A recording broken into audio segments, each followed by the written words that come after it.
Well, hi there, everyone. Thanks so much for joining us. So this is podcast 300. We noticed that it was coming up, and if we're honest, I kind of cheat a little bit on the podcast. It's where we upload our sermons and our messages from Sundays. So if that's been a sermon, it goes up. If it's been a Bible study, it goes up as is. And then, as some of you know, I write a blog and that gets shared on here as well. But we thought for podcast 300, we'd actually make it a podcast and have a chat. So Tim's with me. Hi, Tim. Hello.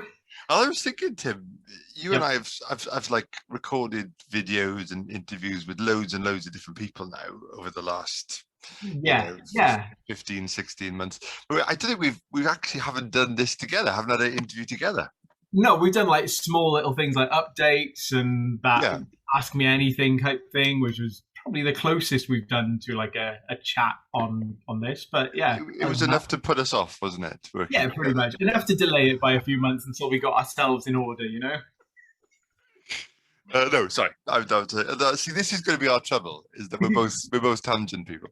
Yeah, we thought we'd do this one together, and I'm really grateful because what we thought we'd talk about is Loki has just come out on Disney Plus for fans of all things Marvel Yeah. and that vastly expanding Marvel universe. And I'm kind of a bit of a newcomer to the world of Marvel, whereas Tim is an out and out Marvel man. Iron Man in the background. It's all. I have been Marvel for a long time. John, you've been DC for a long time. I I'm have, so yeah. glad you're Yeah. coming over to Marvel camp. Well, but yes, yes, yes. It's more cohesive. It's more cohesive. What can I say? And in terms of the movies, nobody can question that. And I'm saying this as somebody who deliberately watched the Snyder cut of Justice League. You know, got a trial version of Now TV for a week. But I sat down and watched it in one go. So I'm saying this as a DC fan, but Marvel are winning the movie wars. There's no question Oh about yeah, that. and I'm saying this as somebody who used your login to watch the film. But yes, Marvel definitely have a better rap. But yeah, I think you mentioned cohesiveness. It is a cohesive universe that they're Definitely. crafting. There's no doubt about that. But I just think we need to take a moment to acknowledge that nobody was making superhero movies again until Christopher Nolan's brilliant Okay, Dark Knight trilogy. I'll take that. Yes, the Dark Knight trilogy does stand out as a gem in the junk heap of DC films. Sorry, that's probably a bit harsh. DC fans, please don't DM I, me. I didn't react at all. I think it's a fairly honest assessment. But I do think, Josh Whedon and the whole Marvel gang do need to go around to Chris Nolan and just shake his hand because I think he paved the way. Absolutely, absolutely. Anyway. So for those of you, Digressing in a big way, almost diverging, maybe a variant on the conversation, John. Oh, five people will understand what that means. But for those of you who don't know, Marvel are now spinning off and developing some amazing new material from the movies. TV series. So we've had WandaVision, which just blew everyone's minds. Captain America, Falcon and the Winter Soldier, again, really great. And Loki's kicked off, and 2 episodes in, I think it's up there with WandaVision. I'm absolutely loving it. I don't know how you're yeah, loving it, Tim. definitely. Oh, yeah. No, just the way it's rewriting parts of the universe, rewriting parts of Yeah, the story, yeah, expanding on B characters who we've not really heard about before. This is, yeah, I mean, it's one of the wonderful things, when you're reading or when you're watching stories, and you kind of go, a B character who's not like the Robert Downey Jr. or Chris Hemsworth of yeah, the yeah, series. It's kind of like the Rhodey. Like he's gonna get some more screen time at some point with Armor yeah, Wars and stuff like yeah. that. It's the B characters. They're getting a lot more screen time, and you get to see kind of like the backgrounds of why they are who they are, and with Marvel, what I find lovely is the continuity of like different shots and things like that kind of come through as you see the character evolve and they react in different ways. Winter Soldier was key in that. When you saw the way that Sebastian Stan, the Winter Soldier, reacting in different ways in different fight scenes where he would use his left hand or right hand and things like that. It's really clever stuff. So when I say Tim's a Marvel man, what I mean is he eats, drinks, and sleeps Marvel, as you're about to discover if you didn't know this about him. But I think you're right. I think already what we're seeing with the Loki series is really trying to get into the psychology of that character, who's already fairly popular. Like you say, not an A-list character in the series, kind of in the shadow of his brother a little bit, but really getting into who he is, what makes him tick. And I think this is quite interesting because as comic book characters go, the ones with the most powers, with no sort of weaknesses at all, tend to be the least interesting characters. Yeah. But the ones that have personality flaws or struggles or weaknesses are always more interesting, because I think we identify with them more. But in Loki's case, he's like the god of mischief. Now you'll know. Yeah.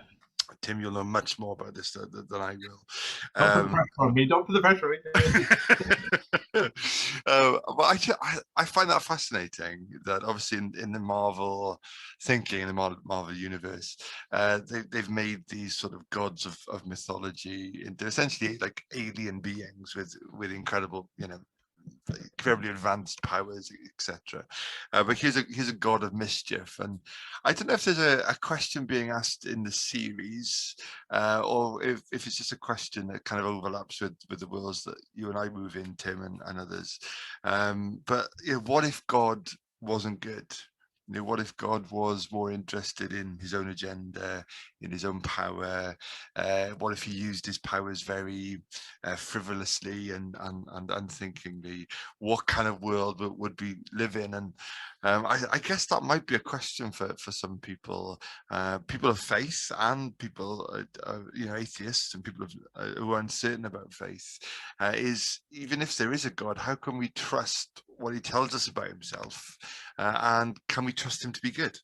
Absolutely. I think the question, because I think a lot of people, if they have grown up with some knowledge of the Bible, it's normally been like Old Testament stories of God that they've been told in school, or possibly Sunday school. But I mean, the research on 95 basically tells us that most people haven't been to Sunday school, which is another subject altogether. But maybe in school they cover the story of Noah, they cover other stories through like the RE kind of like curriculum. And in some cases you can read those Old Testament kind of like stories and wonder, what was God up to in this situation? Yeah. And that might breed into that kind of idea of a God of mischief, or us not understanding what God's kind of like overarching motive is for making these decisions and like kind of moving people around in different spaces, or battles that are won or lost, whether God is faithful or not. Yeah, definitely. And I think some of these stories aren't bedtime stories. If you stop and think about them, you often see, we used to have one, didn't we, in the Witches, and a big massive painting on the wall of Noah's Ark. But it's not. I mean, it's an incredibly powerful, moving story, but you can't just sweep away the fact. And maybe it doesn't bother you as a kid, but the older you get, and the more you understand God. And I think this is where the series really overlaps. And I know we're early into this, so I don't want to put any spoilers at all if people are waiting to binge it. I haven't seen episode 2 yet, okay. So I'm only on episode 1. I'm enjoying it so far, but I haven't seen episode 2 yet. So you haven't seen Captain America show up? Yeah. He doesn't. Well, not in episode 2 anyway. But he did in episode 1. So. But if you are waiting, I know some people are doing exams right now and they deliberately want to wait until later, and that's cool. I understand that. But so one of the things, though, as I kind of guess you'd expect, the question that's being asked by somebody in this series is, can I trust Loki? Like, how far can I trust him to help us or to go against us when he gets the chance to, etc., etc.? And that tension is played out beautifully. It's played out really well. There's really subtle camera motions, subtle sleight of hands that are going on. Yeah, Things yeah. that Loki does, especially in the first episode, without giving too many spoilers away, Mm. like objects that are handled and then you don't see them being put back. Yeah, yeah, So yeah. you don't, and the director, the kind of everything is being pushed towards the fact that you don't know if you can trust. Yeah, yeah. And in some ways, it's the wonderful way that the Bible's written as well. Is sometimes things are written slightly ambiguously, maybe, and you don't know, but it's that's where faith kind of steps in. Yeah, yeah, Kind yeah. of, yeah. Yeah, definitely. No, you're right, and I think, as far as this series goes, the scripting is incredible, and they've found in Owen Wilson's Agent Morbius character almost like it's half buddy movie, half sort of interrogator. It's very, very clever, very, very well written. Yeah. But I do wonder, like you were saying, if people read the Bible in that way, like they read a chapter on creation and God's goodness, and it's, yeah, I could trust that God, and then you read about the fall and the consequences of the fall, and it does seem so different to what's gone before. And then you turn over a few more pages, and you get to Noah and the ark, and then Sodom and Gomorrah, and then you read in the New Testament. And I remember ages ago hearing somebody say they'd asked the question in, I think it was Sunday school, like, how come God seems so good in the New Testament and yet so harsh at times in the Old Testament? And one of the kids said, yeah, but in the New Testament God will become a Christian. And I think in a simplistic way we do that, we just go, this is the nice bit, and this is the other side, and many of us just ignore that or try to play that down, but it's there. To be honest, like that's what I so to pull another tangent into Marvel Universe kind of stuff, and that's what I loved about the Winter Soldier and Falcon, the series there. It almost like took away the clinical aspect of kind of like Captain America is Captain America. Yeah. And then suddenly you see this like seedy underbelly, like the reversal of it. And similar, like you were saying with Noah, it actually triggered off in my head. It's like very often we concentrate. Noah got onto the boat, the family got onto the boat, all the animals got onto the boat. They were there for a long time, so it's probably smelly on the boat as well. Yeah. But if you turn the camera around, you see the flocks of people running towards the boat as the waters were coming in. Like, and you kind of like one, and sometimes we can be, there's that whole glass half full, half empty, pessimist, optimist kind of thing of like, sometimes you can feel God's faithfulness, you can concentrate on Noah, and sometimes you can kind of feel distant and you're looking at the people going, well, why weren't they saved? Why couldn't God do something about them? Yeah. I think it's an interesting question. I think Noah's a good case in point, because I remember ages ago I hearing somebody say when they were preaching that sometimes when we can't understand God's actions, we can trust his character. And I think there are trends in a lot of these stories. So what happens, for example, in the flood story, is that God is judging the sinfulness and the wickedness of the world, and yet it took Noah like 120 odd years to build the boat. The New Testament calls him a preacher of righteousness. So there seems to be, God is providing a way of salvation, and is allowing this huge period of time for people to see what Noah's doing. Remember, there's not that many people around. Noah didn't have kids, I think, until he was 500, and so it's a very different era of history than the one we're in right now, and so there does seem to be this way of salvation and this time, this huge period of patience that God has to allow people to believe, to commit, to get on the boat, but people chose not to. And I think that's pretty consistent, that although we do definitely see, especially of course in the Old Testament, because the cross hasn't happened yet, we do see the justice of God being exacted, but it's justice and mercy, and I think that's what the prophets keep coming back to, is that even when there is punishment,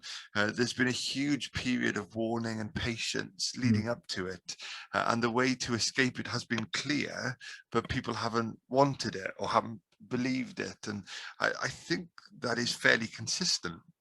All of which is not meant to take away from that just reaction of, but it, when judgment falls, it is horrific. It is horrible, but there is this way out. Yeah. Are there any other passages you reckon that you really struggle with? As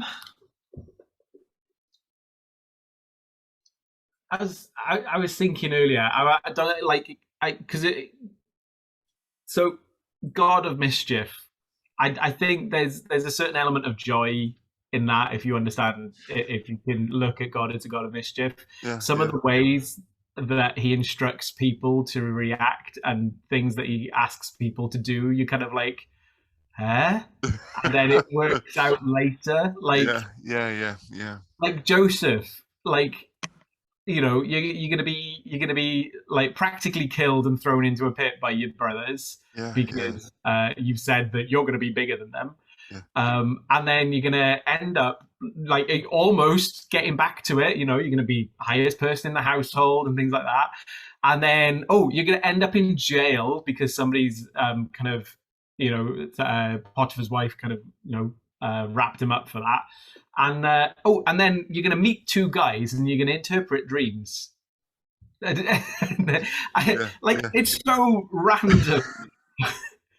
But God's knitted that together to get him in place for the future. And you just kind of like, and there's a joy in discovering that. So you can kind of look at that and go, oh my gosh, that was really weird. Why didn't God just like kind of pick him up and put him there? No, there was a journey that needed to be gone on. And like kind of that links in with the Loki stuff. Obviously, you've got the whole idea that there's a single timeline and then there's variant shoot-offs and things like that.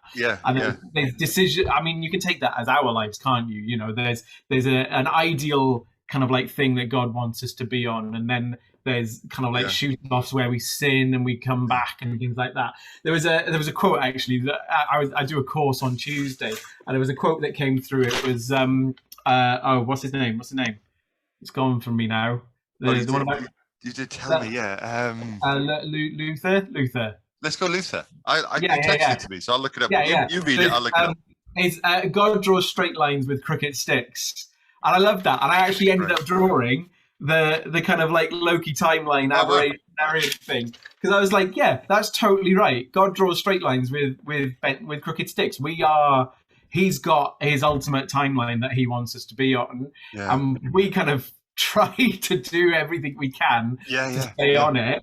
We do fall short, but we know that Jesus saves us, and we can come back to that timeline. And I think that's the other element of it, is that we think of God as the God of history, the author of creation, and yet he's writing a story, but he's got to weave in the fact that we write our own story at the same time. There's like God's will, and then there's our will, and even within our own will, it's sometimes a bit of a mystery why we do stuff. But then with God's will, if you look at the Old Testament, for example, there's that time when God comes to Cain and warns him that his anger is going to overtake him, and he says to him, you've got to master your anger before it masters you. It's crouching at the door. Sin is crouching at the door. And what's really interesting is I think it's only the second time in history that God says something and it was not so. I think the tree is the first one, and it leads to murder. Cain kills his brother Abel. So God's will in the first instance was, don't kill your brother, don't let anger and sin master you. And Cain doesn't do that. Abel's killed, and we get the reaction of God. Your brother's blood cries out to me from the ground, and instantly there we see God crying out for the suffering of the innocent, and for the innocent bloodshed, etc. But then he goes further. He puts a mark on Cain so that nobody can kill him, so that the cycle of retribution and revenge. It is that there's an attempt to curtail that right from the very beginning.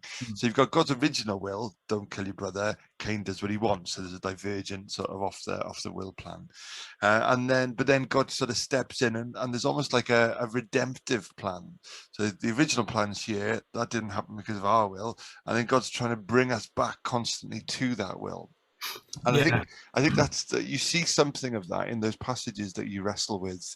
That God, by His Spirit, is crying out to humanity, whether it's through a prophet, through situations, through the words of the scriptures. He's trying to call us up to that, if you like, the sacred timeline, if you want to use the language of Loki, that plan. But it's having to weave in other things because of our inability or our just lack of desire to do it. I mean, it's like herding cats. You know, I think that's the thing. Like we diverge so often from the plan that he has set out before us. Even though he tells us and we know that the goal is like amazing, we still sin and we still it's like herding cats. We're just gonna kind of go off and and if you think about God's power to just get fed up with this herd of cats and just destroy them, just wipe them out. His we think about God's patience, but the way he control the self-control of God to be so patient with us, and to keep waiting for us and to keep reaching out to us, and it's even like in the fall, God says, if you eat from the fruit of this tree, you'll die. And then you have this sort of grace period. The death isn't instant. He provides that substitute, and clothes them. And Richard Hodges was preaching on this a while back, wasn't he? He covers their sin with the skin of the animal. But there's this sort of grace period, and you read things like what Richard Dawkins has written, gets quoted a lot about, the God of the Old Testament being one of the most horrible characters in all of fiction, jealous and proud of it, petty, vindictive, and that's just part of the quote, that he goes on to talk about. But actually, what we're not seeing when we just launch into tirades like that or allow ourselves to think like that is what God could do and doesn't do, and what he does do to provide a way of salvation. And we've mentioned Jesus a number of times, but that's not just oh yes, and we've got Jesus. It's like oh yes, and we've got Jesus. It's awesome. It's absolutely awesome. Definitely. I mean, we've mentioned a few mischievous moments from the Old Testament, but there are a number in the New Testament, aren't there? As well? It's true. You've got Peter stepping off the boat. That's a bit mischievous. I mean, Jesus is going to be standing there knowing he's going to get wet. He's going to get wet. I do. I love that moment. I also love the moment when they're there and the 5,000 plus crowd are there, and Jesus just looks at, I think it's Philip he picks on, doesn't he, and goes, let's feed him. What how are we going to feed him? And you go, Jesus, Philip's going to freak. It's just like, I think this is what was kind of like occurring to me, because we chatted that this kind of the subject that we were going to cover, and I was like, but there's kind of like the level of Jesus' faith in that what he can do, and then the sly kind of like mischievous kind of I'm going to do this. I'm going to do this. And it carries on as well, because I'm doing obviously the Bible in the year. We're doing as a church. A few of us are kind of covering on the YouVersion app, and we're going through Acts at the moment. And there's those wonderful bits in Acts where the apostles are in the jail, and then they come down the next morning and the angels let them out, and you just kind of like you can imagine like the prison masters are like kind of, I'm sure they were here. I really, they do these motions in films, and they do them as kind of like the people who are in jail, or they manage to pick the locks, and then you see like the guy eating a donut in the background going, oh. you just kind of like you see these things in the zeitgeist, they're there, but yeah. the Bible was there first. Yeah. And yeah, you do. And there's other times like you can just imagine the jailers or the soldiers at Jesus' tomb, just going, how on earth are we going to explain like as excuses go? Oh, some angels came, and I mean it's worse than your raccoon, isn't it? It's just Yeah. it's A crazy. raccoon came in. But talking about But how I think, no go sorry, on, no go on. I just think like moments like that just fill you with wonder. Yeah, Like and they fill you with like you want to dig deeper, you want to understand why is this taking place, what has yeah, happened here, yeah, and try to understand it, and then you look at and then you kind of like go back into the Gospels, you understand who Jesus is, yeah, and you understand who sent him, and you're kind of like, okay, I'm yeah, getting this now. It's the God of the universe has yeah, sent his yeah, son yeah, and is capable of anything. And yeah, you're kind of like it just kind of opens up to a human kind of like point of view for us to understand yeah, these activities that we can kind of look at as mischief are actually like wondrous yeah. acts of a loving God trying desperately to save a bunch of variants. Yeah, definitely. And I think when you think about the character of God that's been revealed, those moments of wonder. It's the same wonder as when God does something amazing, like you've got an amount of money that that you need for something, and then God provides that exact amount of money. It's that same. God cares enough, or especially when it comes from somebody who could never have known, or there's been an answer to prayer that's been so unique or so specific, or someone's been healed, or we've had moments, haven't we, over Zoom with people when God's done something that's been above and beyond our expectations of what's Yeah, possible online, and it is those moments, and I think God likes taking us to those places where it's almost like a view, isn't it? Where you've climbed a mountain and you get to the big view and you just go, and you just, it's that same thing, I think. yeah, it's that nudge, it's that reminder of his glory. We can get Yeah, desensitized to it. I mean, we're so used to being desensitized by media and things like that all the time now. Like everything's normal. yeah, Everything's yeah, like even something as alien as what we've gone through over the last 14 months with COVID of being kind of locked down and things like that. Even yeah, that became normal, yeah, and we're so used to that now. And we're so used to things quickly becoming normal that it's just wonderful that God every now and again just does that little thing that reminds breaks us in. of His glory. Yeah, definitely. And again, you see that, right throughout the Bible of people just going about their everyday, and they stumble across a burning bush, or an angel disappears to, and God just loves I mean, to the break story in. of the Israelites in the desert, like the just the way that they get led out of Egypt in such an amazing way, like Yeah, water yeah, parting, yeah, pillars of fire, pillars of smoke, yeah, manna from heaven feeding them, and yet they still sin, they still build idols, they still forget who God is, and I'm yeah, like, yeah, yeah, yeah, and God just still reminds them again and again yeah, who yeah. He is, I and mean, he fed them, didn't he, every morning with that manna for 40 years. I mean, it's bonkers. I mean, it's And just, yet it took the future tribes to actually gather up some manna into a jar to remind them yeah, that that's what happened. You just yeah, kind of like, you'd think you'd remember it. It's been yeah. done for 40 years every morning. Yeah, definitely. And I guess what we're describing is that sort of that wonder, or that awe of God, the fear of God.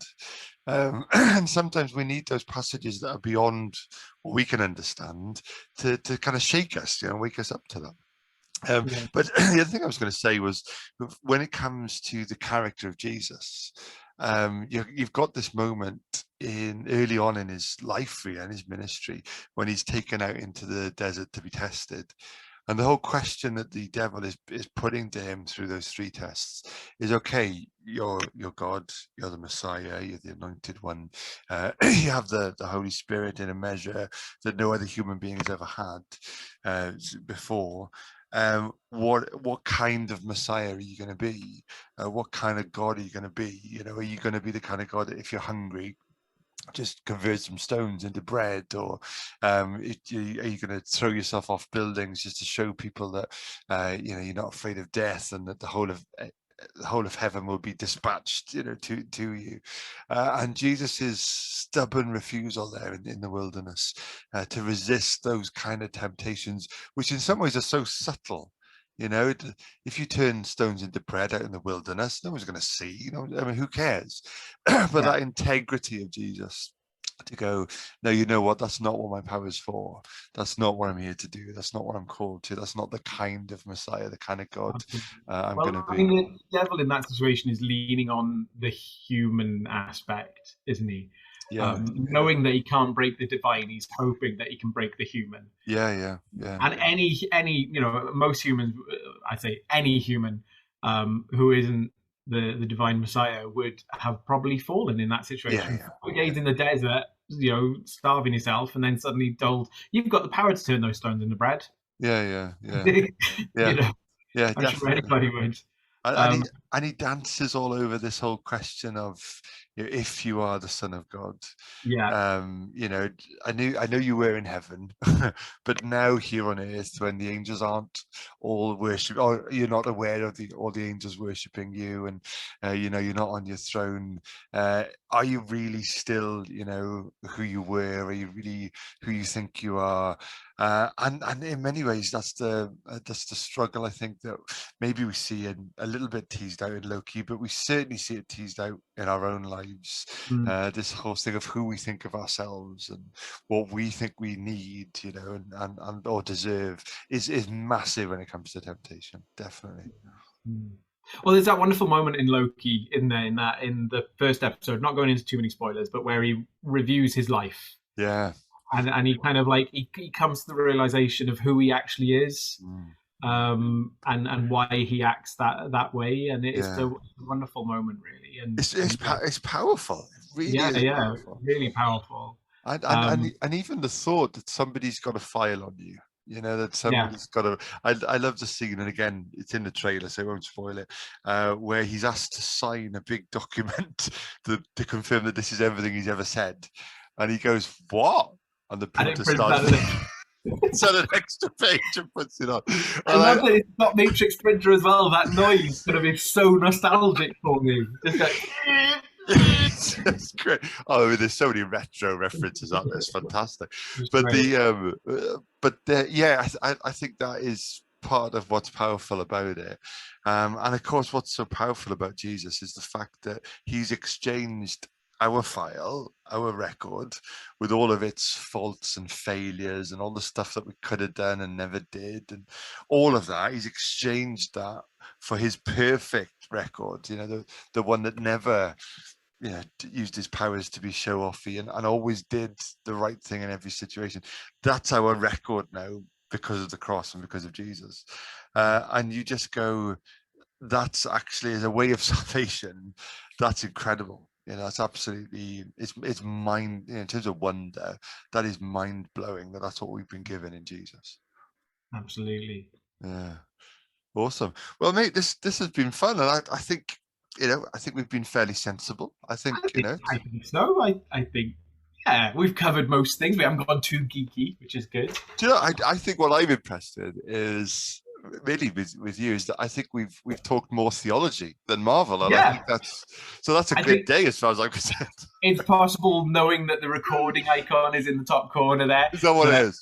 that we might have that yeah, it might have focused us slightly from our normal tirade. This is going into the file that's being kept on us. Yeah, definitely. Yeah, definitely.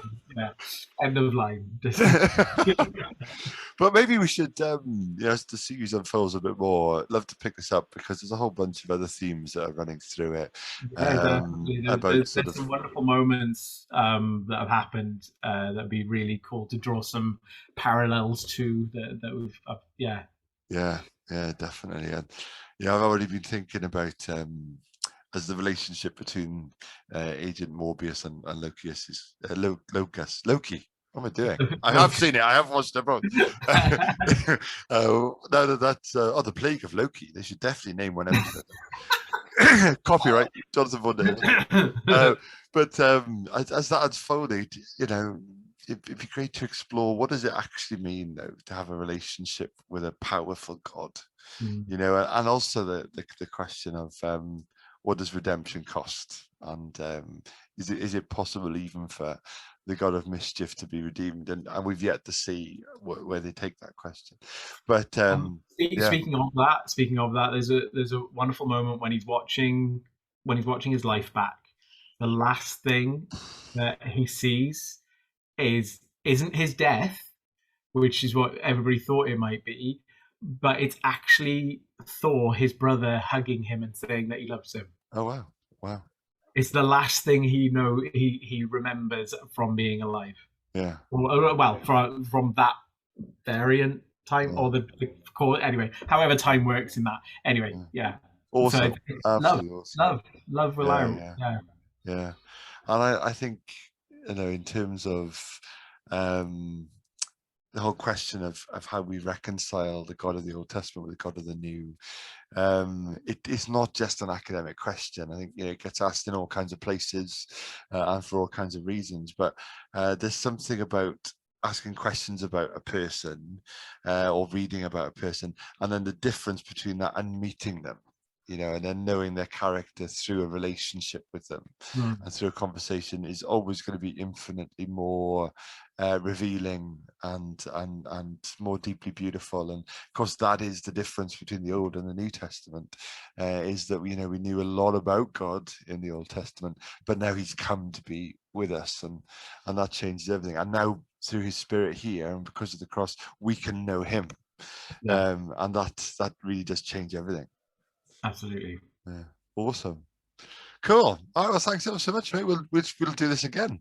Yeah, well, if people like it, let us know if you enjoy it, and we'll happily have a ramble about other stuff. Yeah, and I think we should probably start a poll on other areas that we could go into. The whole Back to the Future trilogy, I think, is just crying out for this. We could probably even try and tidy up the Star Wars prequels as well, if we try and show people a bit of, I don't know, is that possible? Prequels, sequels, or which ones do you want to do? Or again, the brilliance of the Disney Plus spin-off series. Well, I'll happily devote some time to watching all of Rebels and stuff.